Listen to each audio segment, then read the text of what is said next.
नमस्कार दोस्तों, आज हम आपको एक अद्भुत दुर्लभ मंत्र सुनाने जा रही हूँ, जिसके बारे में बड़े बड़े साधक चुप रहते हैं, बताते नहीं है किसी को। कहते हैं कि इस मंत्र की शक्ति इतनी प्रबल है कि यदि सच्चे मन से इसे केवल 20 मिनट तक इसे सुना जाए तो माँ लक्ष्मी स्वयं उल्लू वाहन पर सवार होकर आपके घर के दहलीज पर आ जाती हैं। अगर आपकी किस्मत में कभी भी पैसा अटका है या आपको बार बार नुकसान हो रहा हो तो सब कुछ आज के दिन समाप्त हो जाएगा। दोस्तों, एक बात ध्यान से सुनिए, इस मंत्र को अधूरा सुनना वर्जित है। हाँ, अधूरा सुनने से इसका असर भी उल्टा हो सकता है और पूर्ण श्रद्धा से पूरे 20 मिनट सुनने से जो प्रभाव आता है उसकी कल्पना भी आप नहीं कर सकते हो। अब आप सोच रहे होंगे कि आखिर इस मंत्र में ऐसा क्या है, तो यह वही गुप्त मंत्र है जिसे प्राचीन काल में धनवर्ती माता लक्ष्मी कुबेर देव तांत्रिक अनुष्ठानों में प्रयोग करते थे। कहते हैं कि इस मंत्र के प्रयोग से एक बार उज्जैन के एक साधक के घर रातों रात सोने के सिक्कों की वर्षा हुई थी।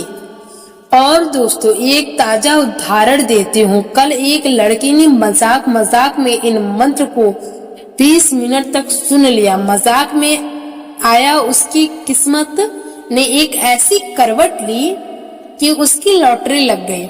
उसकी तो मानो किस्मत ही खुल गई। यकीन नहीं हो रहा है कि केवल एक मंत्र सुनने से इतना सब कुछ हो सकता है। तो यह वीडियो मत बंद करना। 20 मिनट बाद आप खुद अनुभव करेंगे।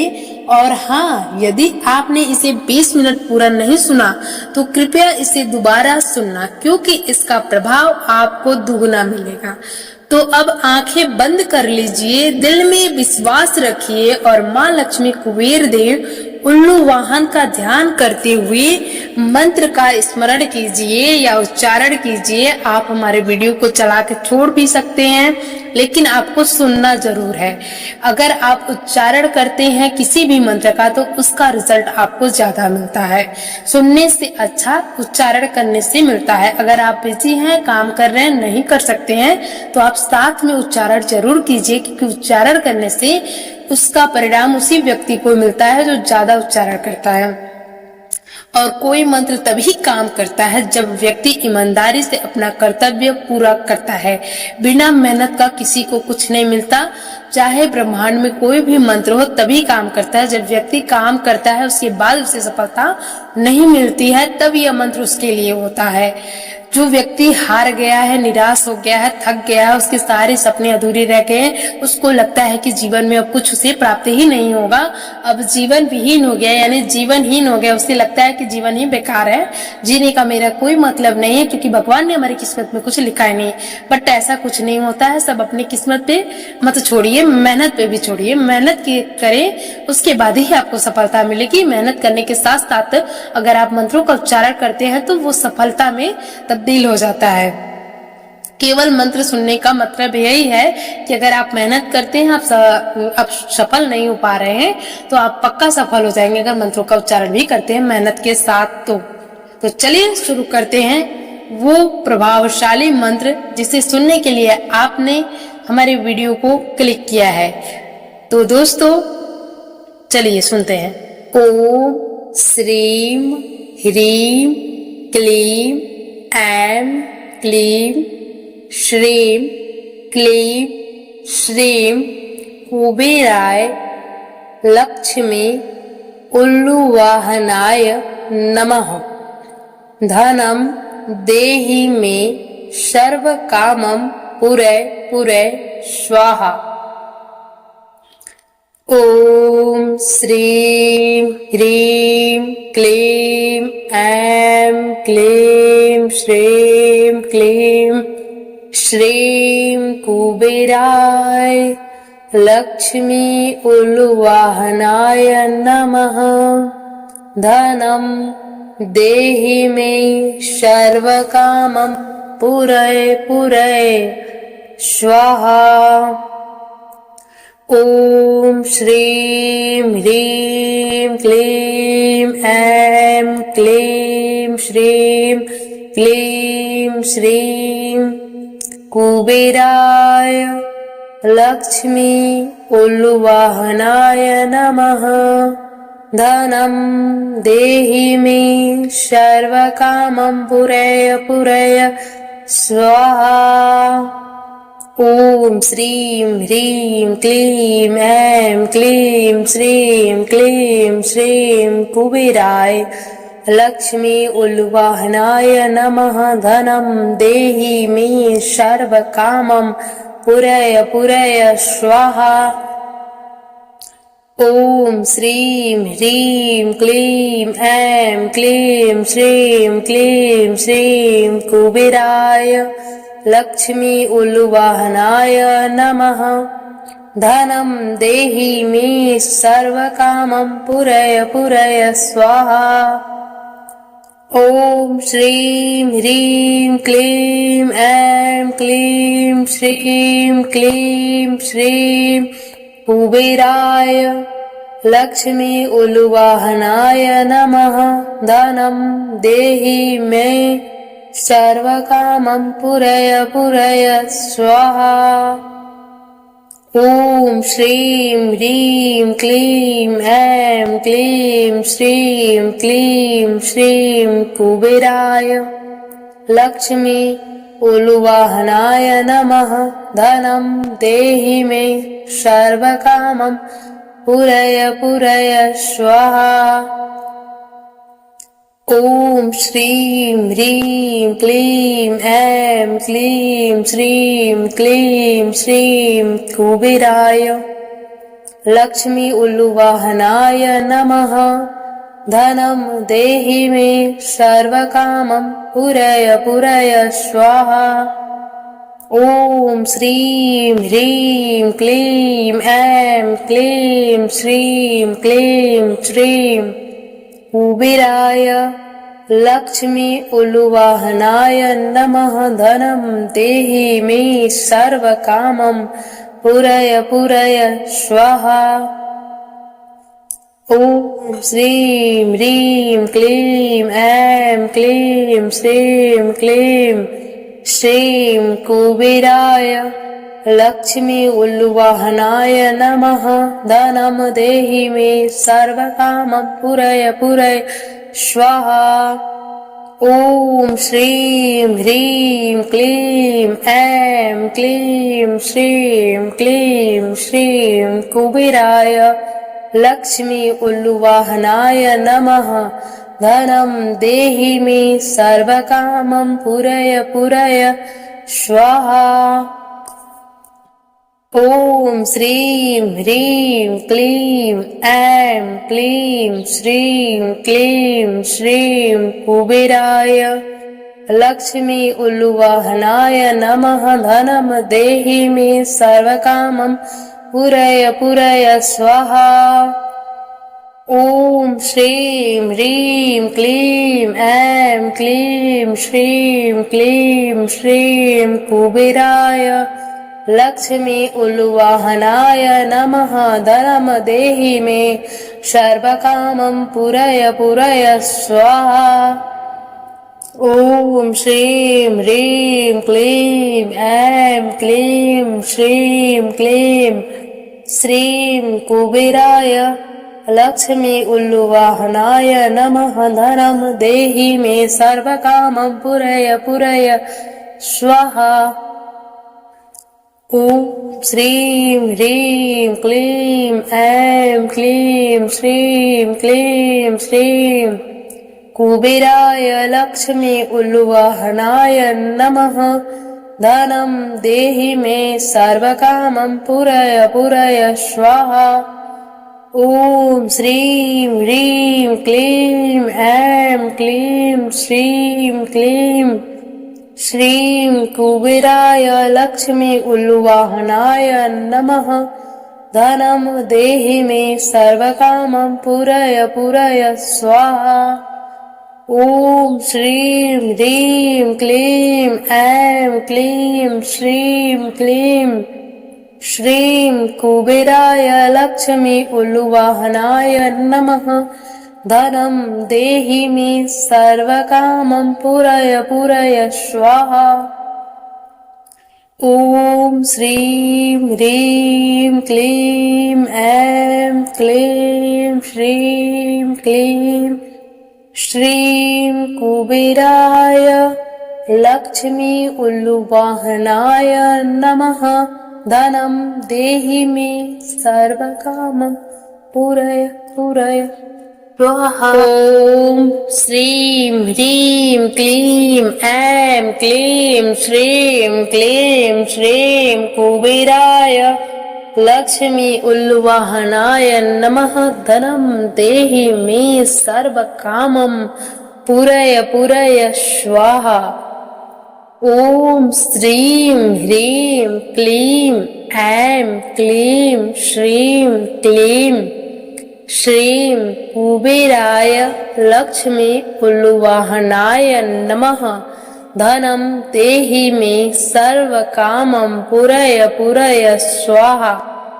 ॐ श्रीं ह्रीं क्लीं ऐं क्लीं श्रीं क्लीं श्रीं कुबेराय लक्ष्मी उल्लुवाहनाय नमः। धनं देहि मे सर्वकामं पूरय पूरय स्वाहा।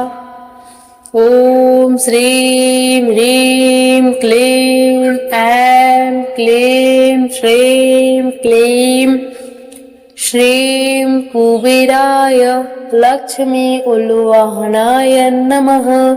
धनं देहि मे सर्वकामं पूरय पूरय स्वाहा।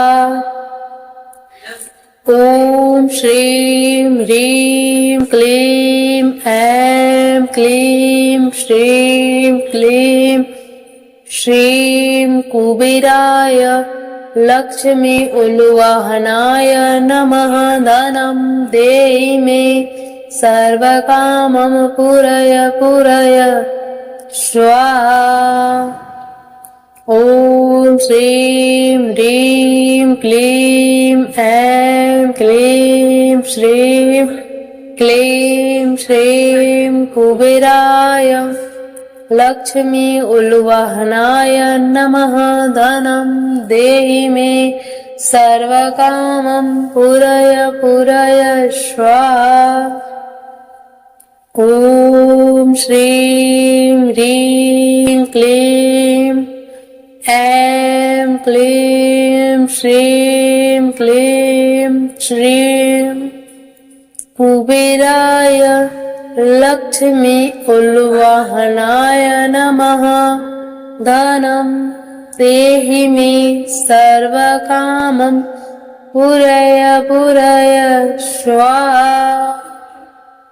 ॐ श्रीं ह्रीं क्लीं ऐं क्लीं श्रीं क्लीं श्रीं कुबेराय लक्ष्मी उल्लुवाहनाय नमः। धनं देहि मे सर्वकामं पूरय पूरय स्वाहा। ॐ श्रीं ह्रीं क्लीं ऐं क्लीं श्रीं क्लीं श्रीं कुबेराय लक्ष्मी उल्लुवाहनाय नमः। धनं देहि मे सर्वकामं पूरय पूरय स्वाहा।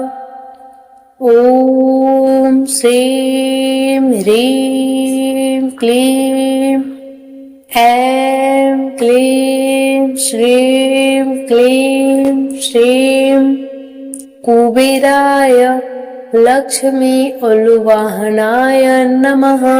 धनं देहि मे सर्वकामं पूरय पूरय स्वाहा। ॐ श्रीं ह्रीं क्लीं ऐं क्लीं श्रीं क्लीं श्रीं कुबेराय लक्ष्मी उल्लुवाहनाय नमः। धनं देहि मे सर्वकामं पूरय पूरय स्वाहा।